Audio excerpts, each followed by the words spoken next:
Antes mesmo de Caim dar seu primeiro passo, o mundo já era outro. O Éden? O Éden já estava para trás. Expulsos do paraíso, Adão e Eva se encontravam agora num terreno duro, literalmente. E foi ali, nesse chão seco, longe da plenitude divina, que nasceu o primeiro filho da humanidade, Caim. Agora imagine isso. Você nasce já carregando o peso de um erro que não cometeu. Nasce fora do jardim, com a missão de recomeçar a história da humanidade, num ambiente onde tudo exige esforço. Nada de frutos caindo do céu. A terra precisava ser suada, cavada, semeada. E mesmo assim, muitas vezes, ela não respondia. Caim, primogênito, não era só o primeiro filho de Eva. Ele era o símbolo da esperança de um recomeço. Mas também, de certa forma, o receptáculo da frustração dos pais. Tudo o que veio depois da queda estava sobre seus ombros. E se você já se sentiu pressionado a não errar, a fazer tudo certo, imagine ser o primeiro humano nascido após a ruptura com Deus. Não tinha manual, não havia exemplo anterior. Era aprender com a dor. E a terra, essa mesma que ele foi incumbido de trabalhar, parecia guardar o silêncio do paraíso perdido. Nada mais era fácil, tudo demandava entrega. E talvez em algum ponto, Caim tenha começado a se perguntar: por que eu? Por que eu preciso pagar o preço de um erro que nem fui eu quem cometeu? Será que ele pensava nisso enquanto escavava com as mãos a terra dura? Será que sentia saudade de um lugar que nunca conheceu, mas do qual ouvia falar com nostalgia nas histórias dos pais? Esse começo, aparentemente simples, carrega uma carga emocional imensa, porque Caim não começou do zero. Ele começou do negativo, e isso muda tudo. Já parou para pensar como seria viver assim? Com o tempo, veio o segundo filho, Abel. E logo, as diferenças entre os irmãos começaram a aparecer, não só no jeito de viver, mas também na forma como encaravam o mundo. Caim se tornou lavrador. Era ele quem fazia brotar vida da terra, a mesma terra que desde a queda se tornara ingrata e resistente. Ele precisava insistir, lutar, tentar de novo. Cada planta que crescia, crescia porque ele forçava o mundo a permitir isso. Abel, por outro lado, escolheu ser pastor. Ele cuidava de rebanhos, caminhava com os animais, sentia o ritmo da natureza. Talvez até falasse com as ovelhas de vez em quando, em silêncio. Havia algo de mais suave nele, mais contemplativo, mais leve. Um tipo de leveza que contrastava com o peso constante que Caim carregava. E aí vem a pergunta: será que essa leveza incomodava Caim? Porque, pense comigo, viver ao lado de alguém que parece estar sempre em paz, enquanto você luta todos os dias para encontrar algum sentido, isso pesa. Às vezes, não porque o outro esteja fazendo algo errado, mas porque a existência dele expõe as nossas próprias feridas. Talvez Caim olhasse para Abel e visse exatamente aquilo que ele não conseguia ser. Abel parecia estar mais conectado com Deus, mais à vontade com o mundo.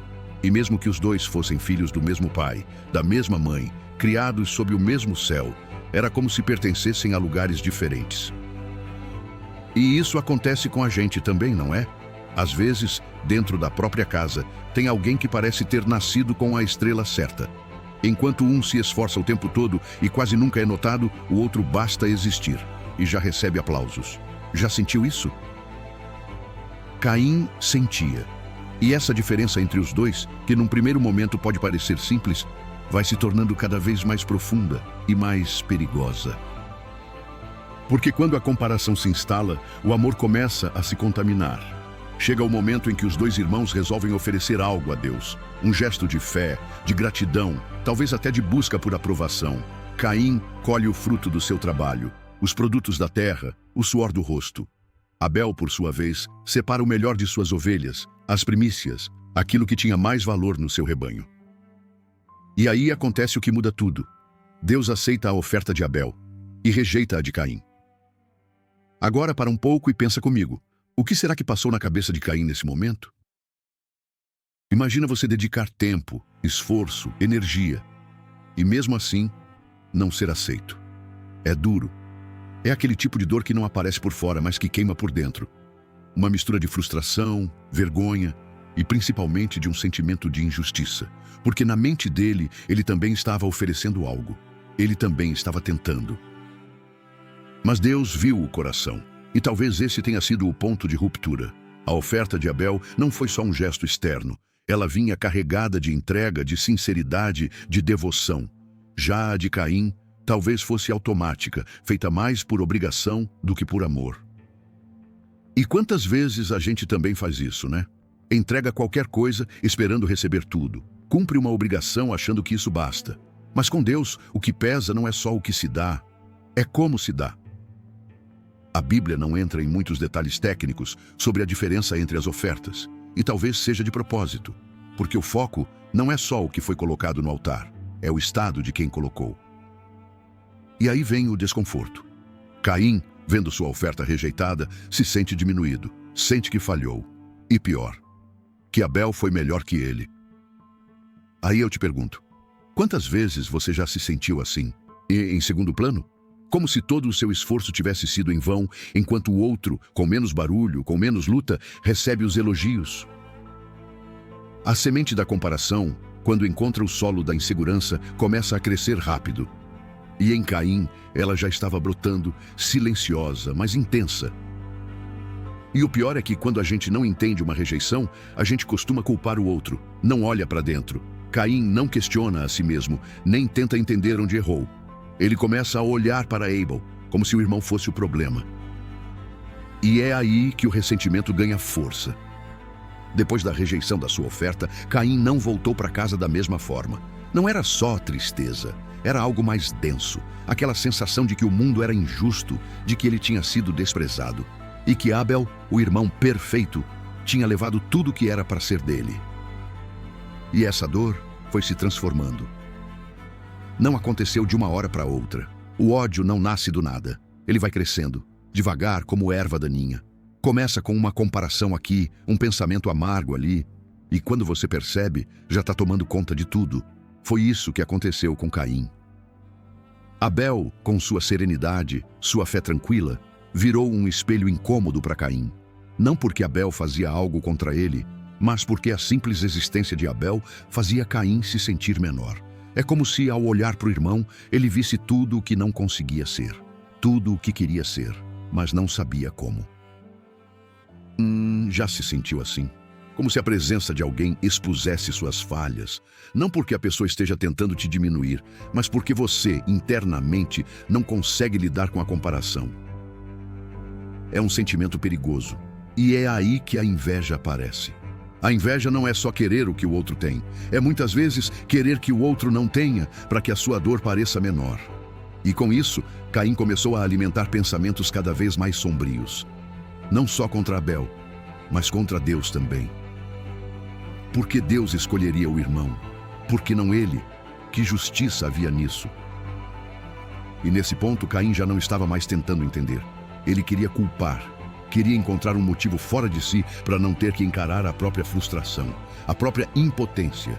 E quanto mais ele pensava, mais crescia dentro dele aquela voz amarga dizendo: Abel é o problema. Se ele não estivesse aqui, tudo seria diferente. E é assustador pensar o quanto esse tipo de pensamento pode parecer razoável quando a gente está ferido. Quando não lida com a rejeição, quando não conversa com a dor, ela vira raiva. E a raiva cega. E Caim já não enxergava mais nada com clareza. Ele não era mais só o irmão rejeitado. Agora, ele se via como o injustiçado, o que foi passado para trás. E nessa narrativa interna, o próximo passo seria inevitável. Mas ainda havia tempo, ainda havia uma chance de escolha. Só que o coração de Caim já estava em guerra. Nesse ponto da história, a tensão entre os irmãos já não era mais invisível. Algo pairava no ar. E não era só entre Caim e Abel. Deus, que vê além das aparências, sabia exatamente o que estava se passando no coração de Caim. E então, Deus fala. Sim, ele se dirige diretamente a Caim. Mas repare, não é uma bronca, nem uma repreensão direta. É quase como um pai tentando alcançar um filho antes que ele faça algo do qual vá se arrepender profundamente. Por que você está tão irritado? Por que está com o rosto abatido? Pergunta Deus. E depois vem um dos conselhos mais profundos de toda essa narrativa. Se você fizer o bem, não será aceito. Mas se não fizer, saiba que o pecado está à porta. Ele deseja conquistá-lo, mas você deve dominá-lo. Olha isso. Que frase poderosa! O pecado está à porta. Isso significa que ele ainda não entrou, ou seja, Caim ainda tinha escolha. Ainda podia mudar sua postura, suas intenções, ainda dava tempo de reverter o rumo. Deus o convida a refletir, a encarar seus sentimentos, a dominar essa raiva crescente antes que ela tomasse conta de vez. Mas pensa comigo, quantas vezes a gente ouve esse tipo de alerta e simplesmente ignora? Quantas vezes a gente sente aquela pontada de consciência, aquela intuição, aquele aviso interno, seja de Deus, da vida ou de alguém que nos ama, e mesmo assim escolhe seguir em frente no caminho errado? Caim estava exatamente nesse momento, no limite, com uma chance clara de escolha diante de si. Mas ao invés de acolher o alerta, ele o interpretou como julgamento.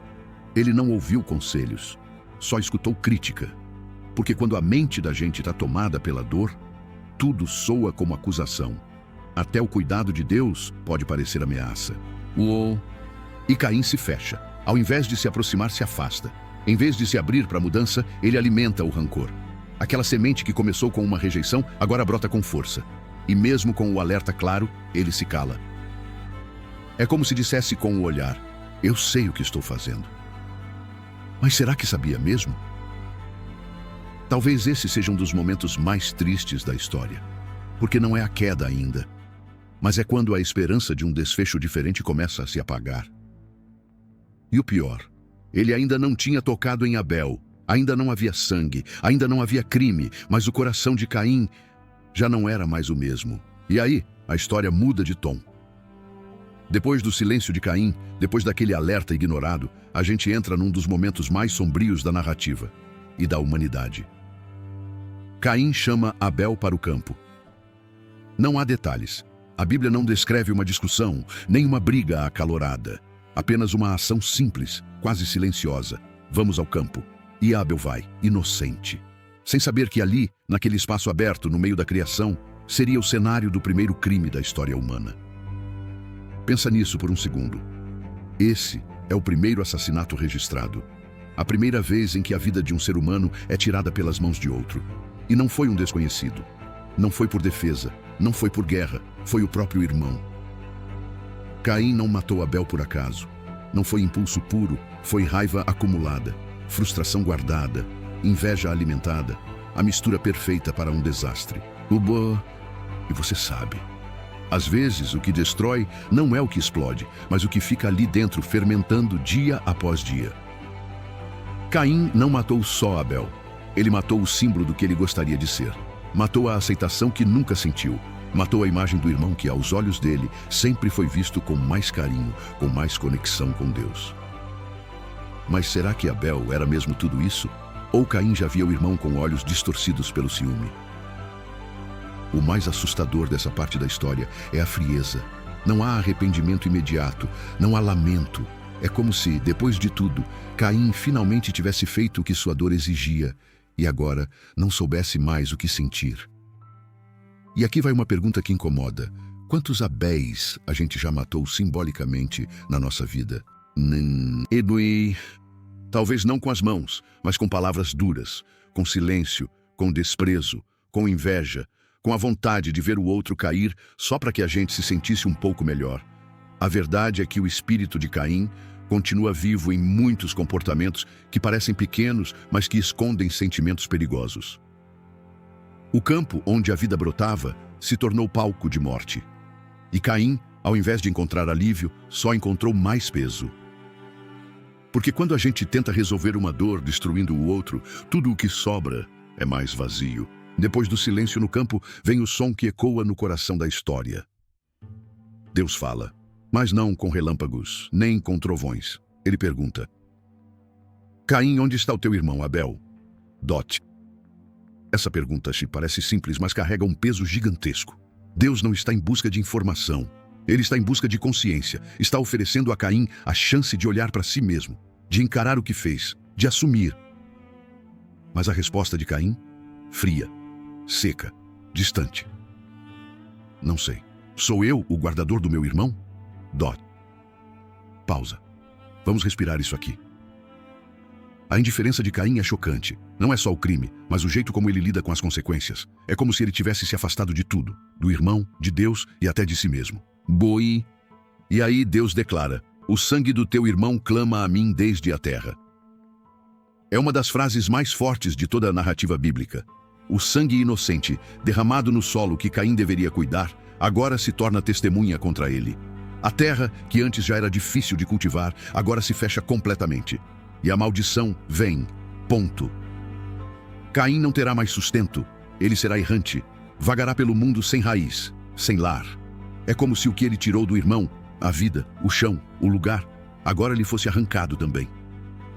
Imagina viver assim, sem chão, sem direção, carregando nas costas o peso de algo que não pode ser desfeito.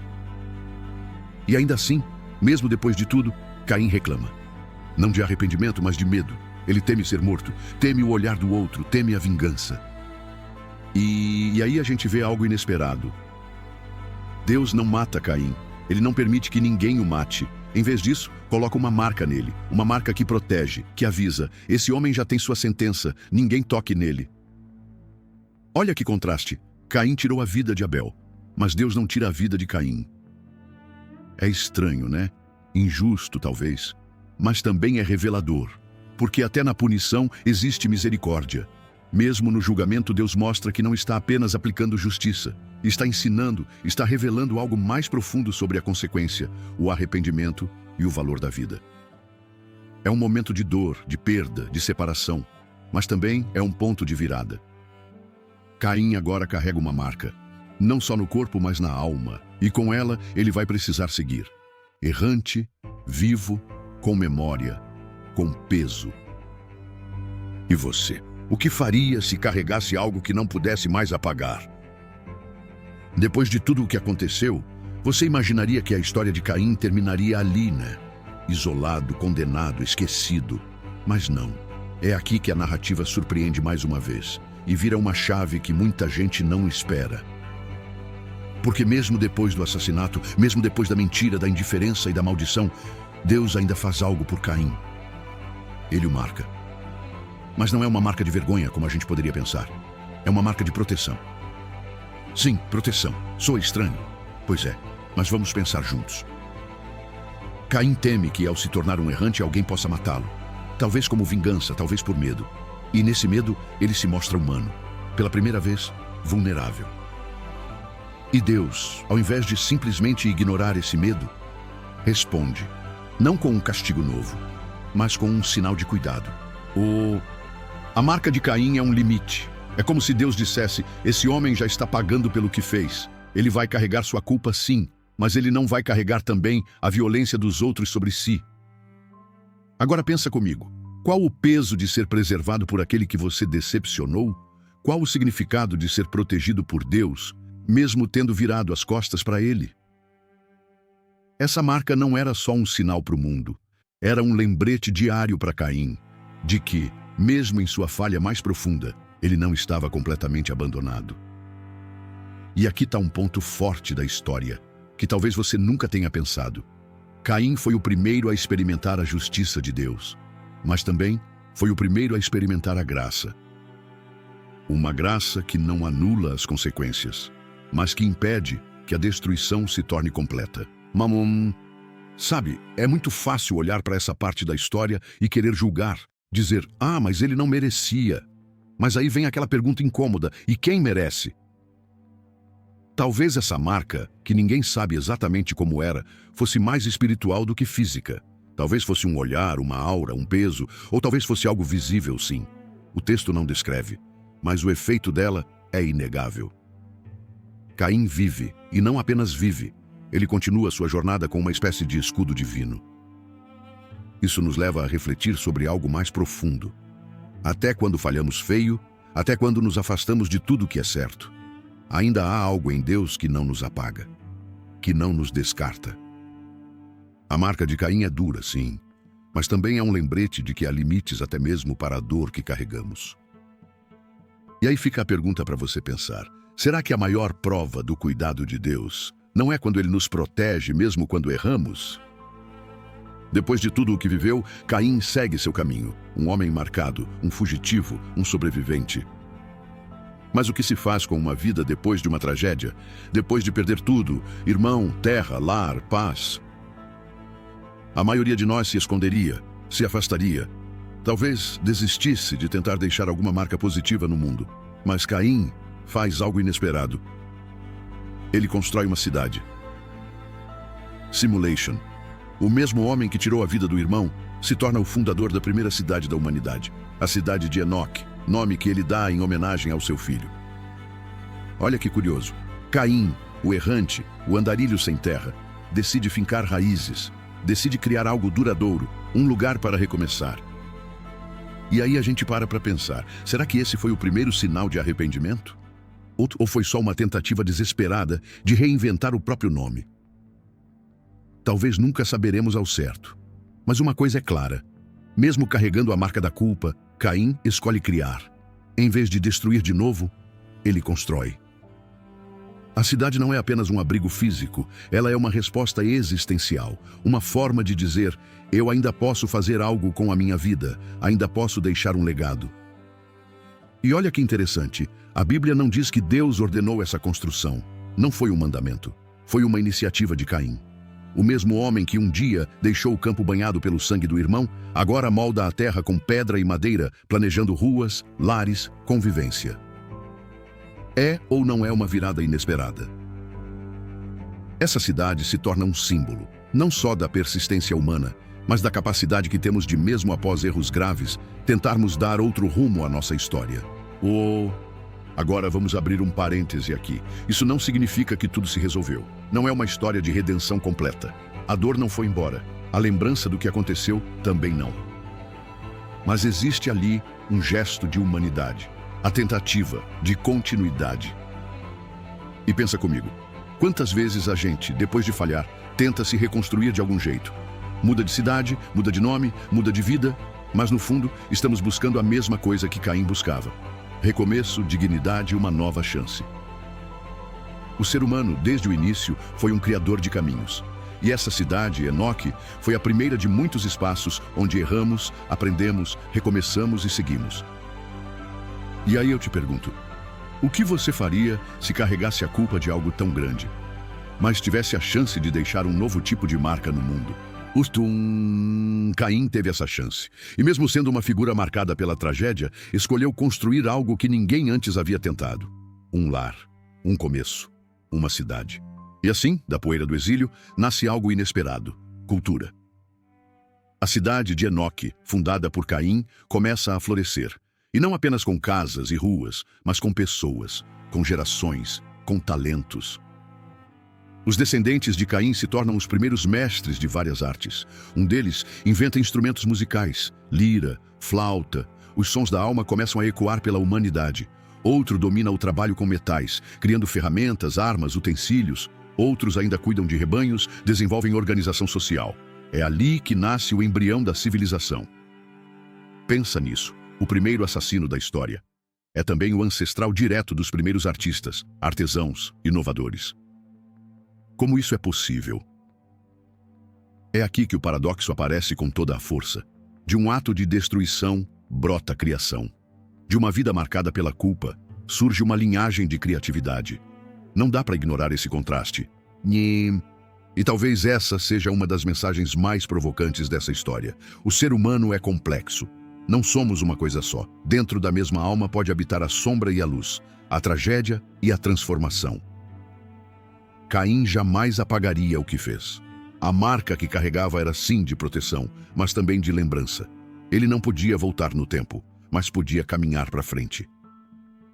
E ao que parece, seus descendentes fizeram exatamente isso. A vida seguiu. A dor virou história. A história virou legado. E o legado virou cultura. E aí a gente volta a uma pergunta que te fiz antes. Que marca você quer deixar no mundo? A história de Caim é incômoda, é desconfortável, mas ela nos obriga a olhar para dentro. A lembrar que mesmo quando falhamos, e todos nós falhamos, existe um caminho de continuidade, um caminho de criação. Você pode não controlar o que fez no passado, mas pode escolher o que fazer a partir dele. Caim escolheu construir, e seus filhos transformaram essa decisão em algo que atravessou gerações. Então, quando a gente olha para a história dele, talvez o mais importante não seja só o que aconteceu com Abel, mas o que Caim fez depois. Porque no fim das contas, não se trata apenas de punição, mas de propósito. E você? Qual é o seu?